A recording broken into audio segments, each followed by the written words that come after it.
ನಮಸ್ಕಾರ. ಆ, ಒಂದು ಸಣ್ಣ ಬದಲಾವಣೆ. ನಾನು ಇವತ್ತು ಯಾವುದೇ ಬೆಳೆಯ ಬಗ್ಗೆ ಅಥವಾ ಕೃಷಿಕರ ಸಮಸ್ಯೆಗಳ ಬಗ್ಗೆ ಮಾತಾಡಲಿಕ್ಕಿಲ್ಲ. ಆ, ಅದರ ಬದಲಾಗಿ ಒಂದು ಕವಿತೆಯನ್ನು ನಿಮ್ಮ ಮುಂದೆ ವಾಚಿಸುವ ಒಂದು ಸಣ್ಣ ಪ್ರಯತ್ನ. ನನಗೆ ಮೊದಲು ಸ್ವಲ್ಪ ಬರೆಯುವ ಹವ್ಯಾಸ ಎರಡೂ ಇತ್ತು. ಕಾರಣಾಂತರಗಳಿಂದಾಗಿ ಅದು ತೀರಾ ಇತ್ತೀಚೆಗೆ ಕಡಿಮೆ ಆಗಿದೆ. ಬರೆಯಬಾರ್ದು ಅಂತ ಏನೂ ಅಲ್ಲ, ಆದರೆ ಸಮಯ ಮತ್ತು ಕೆಲಸದ ಒತ್ತಡದ ನಡುವೆ ಒಂದಿಷ್ಟು ಕಡಿಮೆಯಾಗಿದೆ ಬರೆಯೋದು. ನಾನೇನು ಕವಿ ಅಲ್ಲ ಅಥವಾ ಕಥೆಗಾರನೂ ಅಲ್ಲ. ಆದರೂ ಆಗೊಮ್ಮೆ ಈಗೊಮ್ಮೆ ತೋಚಿದ್ದನ್ನು ಗೀಚುವ ಒಂದು ಸಣ್ಣ ಅಭ್ಯಾಸ,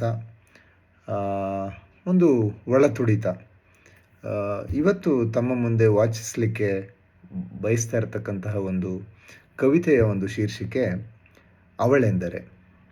ಅವಳೆಂದರೆ ಮನಮಿಡಿಯುವ ಕವಿತೆ, ಆಗೊಮ್ಮೆ ಈಗೊಮ್ಮೆ ಒಳೆವ ಚುಟುಕ, ತೀರಾ ಅಪರೂಪಕ್ಕೆ ಬಂದು ಬಿಡುವ ಹನಿ. ಅವಳೆಂದರೆ ನಾ ಮನಸೋತ ಕಾವ್ಯಕನ್ನಿಕೆ, ಸಲಹುವ ಕವಿತೆಯೊಂದರ ಸಾಲುಗಳಂತೆ, ಒಳೆಯುವ ಕವಿತೆಯೊಂದರ ಒಳಾರ್ಥದಂತೆ.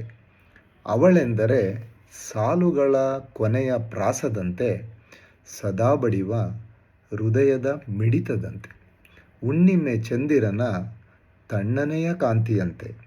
ಅವಳೆಂದರೆ ಲಘು, ಆಗಾಗ ಗುರುವಿನಂತೆ, ತ್ರಾಸ ಪಡೆದೆಯೇ ಬರೆದ ಕವನದಂತೆ, ಮನದ ಮೂಲೆಯ ಆ ಮಹದಾಸೆಯಂತೆ. ಅವಳೆಂದರೆ ಪದ್ಯದೊಳಗಿನ ಸ್ನಿಗ್ಧತೆಯಂತೆ, ಮಗು ಮನದ ಅಸನ್ಮುಖದ ಮುಗ್ಧೆಯಂತೆ, ಮಾತದೋ ಅತಿ ಮಧುರ ಆ ಜೇನಿನಂತೆ. ಇದು ಅವಳೆಂದರೆ ಅವಳ ಬಗೆಗೆ ಬರೆದ ನನ್ನ ಒಂದು ಕವನ.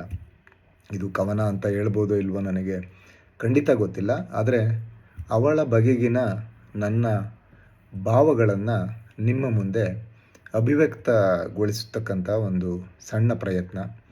ಕೇಳಿದ್ದಕ್ಕಾಗಿ ಎಲ್ರಿಗೂ ಕೂಡ ಧನ್ಯವಾದ. ತಮ್ಮ ಅಭಿಪ್ರಾಯಗಳಿದ್ದರೆ ತಾವು ಕಾಮೆಂಟ್ಗಳಲ್ಲಿ ದಾಖಲಿಸ್ಬೋದು. ನಾನು ಆಗಾಗ್ಗೆ ತೀರಾ ಅಪರೂಪಕ್ಕೆ ಈ ಥರ ಒಂದೊಂದು ಕವಿತೆಗಳನ್ನ ಹೇಳೋದಕ್ಕೆ ಅಥವಾ ಬರೆಯೋದಕ್ಕೆ ಪ್ರಯತ್ನ ಮಾಡ್ತೀನಿ. ಬಂದ ಕವಿತೆಗಳನ್ನು ಖಂಡಿತವಾಗಿ ಸಹೃದಯರ ಮುಂದೆ ಹೇಳ್ತಕ್ಕಂಥ ಒಂದು ಸಣ್ಣ ಒಂದು ಪ್ರಯತ್ನವನ್ನು ನಾನು ನಿರಂತರವಾಗಿ ಮಾಡ್ತೇನೆ. ಈಗಾಗಲೇ ಸಾಕಷ್ಟು ಬರೆದಿರೋ ಕವಿತೆಗಳಿದೆ, ಅವುಗಳನ್ನು ಕೂಡ ಆಗಾಗ್ಗೆ ಈ ಒಂದು ವಾಹಿನಿಯ ಮೂಲಕ ಸಹೃದಯರ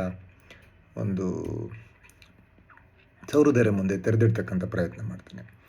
ಮತ್ತೊಮ್ಮೆ ತಮಗೆಲ್ರಿಗೂ ಕೂಡ ಧನ್ಯವಾದ. ನಮಸ್ಕಾರ.